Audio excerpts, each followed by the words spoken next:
राधे राधे दोस्तों, स्वागत है आपको हमारे चैनल LK मोटिवेशनल पर। इस बार वैकुंठ चतुर्दशी 14 नवंबर को है और कार्तिक पूर्णिमा के ठीक एक दिन पहले वैकुंठ चतुर्दशी का पर्व मनाया जाता है। पूरे साल भर में सिर्फ इसी दिन हरिहर यानी भगवान विष्णु और भोलेनाथ की पूजा एक साथ की जाती है और ऐसा संयोग बहुत ही कम देखने को मिलता है कि एक ही दिन भगवान शिव और भगवान विष्णु का संयुक्त रूप से पूजन किया जाए। पुराणों के अनुसार इस दिन किए गए दान जप आदि का 10 यज्ञों के समान फल मिलता है। जीवन अंत समय में ऐसे व्यक्ति को भगवान विष्णु के धाम यानी वैकुंठ लोक में भी स्थान मिलता है। हर साल कार्तिक माह के शुक्ल पक्ष की चतुर्दशी को वैकुंठ चतुर्दशी के नाम से जाना जाता है। मान्यता है कि चतुर्दशी को हेमलंब वर्ष में अनुदय काल में ब्रह्म मुहूर्त में स्वयं भगवान विष्णु ने वाराणसी में मनिका घाट पर स्नान किया था। पशुपत व्रत करके विश्वेश्वर ने यहाँ पूजा की थी। तब भगवान शंकर ने भगवान विष्णु के तप से प्रसन्न होकर इस दिन पहले श्री विष्णु और फिर उनकी पूजा करने वाले हर भक्त को वैकुंठ पाने का आशीर्वाद दिया। मान्यता है कि इस दिन भगवान विष्णु की पूजा करने से मनवांछित फल की प्राप्ति होती है और अंत में वैकुंठ धाम में निवास मिलता है। धार्मिक मान्यताओं के अनुसार वैकुंठ चतुर्दशी के शुभ अवसर पर संसार की सत्ता का हस्तांतरण होता है। योग निद्रा से बाहर आए भगवान विष्णु को भगवान शिव से संसार के संचालन का कार्य दोबारा मिलता है। श्री हरि विष्णु इस दिन संसार के पालनहार और संचालक की भूमिका में होते हैं। इन 4 महीनों में सृष्टि के संचालक का कार्य भगवान शिव करते हैं और आज ही के दिन भगवान शिव भगवान श्री विष्णु को संसार के पालन का कार्य सौंपते हैं। वैकुंठ चतुर्दशी की पौराणिक कथा के अनुसार एक बार देवर्षि नारद जी पृथ्वी लोक से घूमकर वैकुंठ धाम में भगवान श्री हरि के पास जा पहुँचे। भगवान विष्णु देवर्षि को देखकर अत्यंत प्रसन्न हुए और उन्हें आदर पूर्वक अपने पास बिठाया और प्रसन्न होकर उनके आने का कारण पूछा। देवर्षि नारद ने कहा, हे प्रभु, आपका नाम जप के आपके प्रिय भक्त तर जाते हैं। जो सामान्य नर नारी है वो आपके प्रेम से वंचित रह जाते हैं। इसीलिए आप अपने भक्तों के लिए कोई एक ऐसा सरल भक्ति मार्ग बतलाइए जिससे कि आपके सामान्य भक्त भी आपकी भक्ति करके मुक्ति प्राप्त कर सके। संसार के उद्धार के लिए हे प्रभु, कृपया करके आप यह मार्ग अवश्य बताइए ताकि कलयुगी जीव भी मोक्ष को प्राप्त कर सके।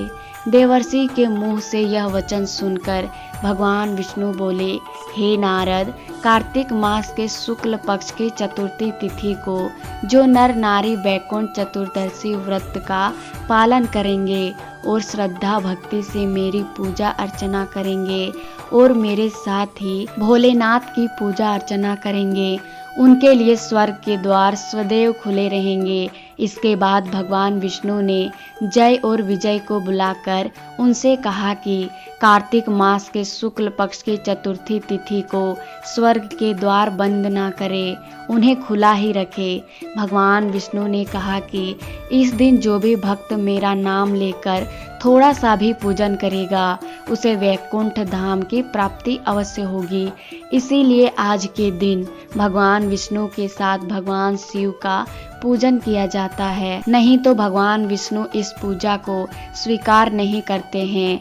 चतुर्मास के समय भगवान की वियोग निद्रा में जाने से पहले सृष्टि के संचालन का सारा कार्यभार भगवान शंकर सौंप कर जाते हैं और उसके बाद देव उठनी एकादशी के दिन जब भगवान विष्णु जागते हैं तो उसके बाद चतुर्थी के दिन भगवान शिव उन्हें पुनः उसका कार्यभार सौंप देते हैं। इसीलिए इस दिन को हरिहर मिलन के रूप में भी उत्सव के रूप में मनाया जाता है और इस दिन खास तौर पर दीप जलाकर उत्सव मनाया जाता है, क्योंकि यह दिन भगवान शिव और श्री हरि के मिलन का दिन होता है।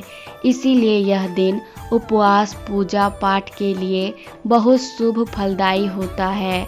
इस दिन पूजा करने के बाद पौराणिक कथा पढ़ने और सुनने से व्यक्ति को समस्त पापों से मुक्ति मिल जाती है। अब सुनिए वैकुंठ चतुर्दशी की दूसरी सबसे पौराणिक प्रचलित कथा। शिव महापुराण कथा के कोटि रुद्र संहिता में वर्णित पौराणिक कथा के अनुसार एक बार भगवान विष्णु भगवान शिव की पूजा के लिए पृथ्वी लोक पर काशी विश्वनाथ मंदिर आए और वहां मणिकर्णिका नामक घाट पर स्नान करके 1000 स्वर्ण कमल पुष्पों से भगवान विश्वनाथ की पूजा की। जब वह अभिषेक कर रहे थे तब शिवजी ने भगवान विष्णु की परीक्षा लेने के लिए 1000 पुष्पों में से एक पुष्प कम कर दिया। जब भगवान विष्णु शिवजी की पूजा के लिए उन्हें पुष्प अर्पित करने लगे तो उन्हें एक पुष्प कम लगा, तो वह यह सोचने लगे कि अब मैं पुष्प कहाँ से लाऊं, क्योंकि सारे पुष्प तो मैं ला चुका हूँ, तो क्यों ना अब मैं अपनी एक आँख ही भगवान को अर्पित कर दूं, क्योंकि मुझे भी तो कमल नयन कहते हैं, मेरी दोनों आँखें भी तो कमल नयन हैं और पुंडरीकाक्ष हैं। यही सोचकर भगवान विष्णु जैसे ही अपनी आंखें निकालने लगे तभी भगवान शिव वहां प्रकट हो गए और बोले, हे श्री हरि विष्णु, इस पूरे संसार में मैं तुम्हारे जैसा सच्चा भक्त कोई नहीं है। इसीलिए आज से कार्तिक की 14 वैकुंठ चतुर्दशी के नाम से जानी जाएगी। इस संसार में श्रद्धा भाव से जो कोई भी व्रत करेगा उसे वैकुंठ धाम की प्राप्ति होगी।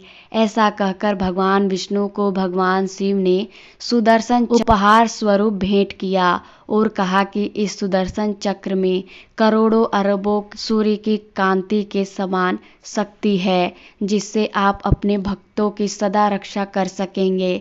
इसीलिए भगवान श्री हरि अपने हाथ में सदैव सुदर्शन चक्र को धारण करते रहते हैं। यही थी वैकुंठ चतुर्दशी की कथा।